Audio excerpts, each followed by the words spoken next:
आपले सरकार सेवा केंद्र मित्रांनो, जिल्ह्याने आता जागा निघाल्या असून तुम्हाला जर आपले सरकार सेवा केंद्र घ्यायचे असेल तर तुमच्याकडे सीएससी आयडी असणं गरजेचं आहे।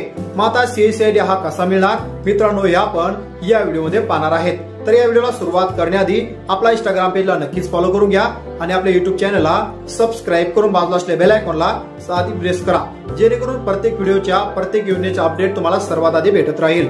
जर मित्रांनो तुमचं ऑनलाईन सेंटर आहे, तुम्हाला ऑनलाईन आपले सरकार सेवा केंद्र घ्यायचं असेल तर तुम्हाला सीएससी केंद्र तुमच्याकडे असणं गरजेचं आहे। सीएससी आयडी घेण्यासाठी तुमच्याकडे सेटअप आणि तुमचं ऑनलाईन केंद्र असणं गरजेचं आहे। तुम्हाला सीएससी आयडी घेण्यासाठी मित्रांनो 2 एक्झाम द्याव्या लागतात। त्यातली पहिली म्हणजे टीईसी आणि दुसरी म्हणजे सीएससी। या दोन्ही एक्झाम दिल्यानंतर तुम्हाला सीएससी केंद्र मिळेल, परंतु या तिन्ही अटेम्प्ट जर तुम्ही फेल झालात तर तुम्हाला सीएससी आयडी मिळणार नाही।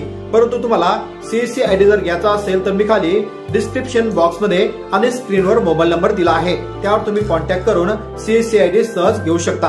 अशाच प्रकारचे कामाचे आणि महत्त्वाचे व्हिडिओ भेटत राहण्यासाठी इंस्टाग्राम पेजला फॉलो आणि आपल्या युट्यूब चॅनलला नक्कीच सबस्क्राईब करून ठेवा।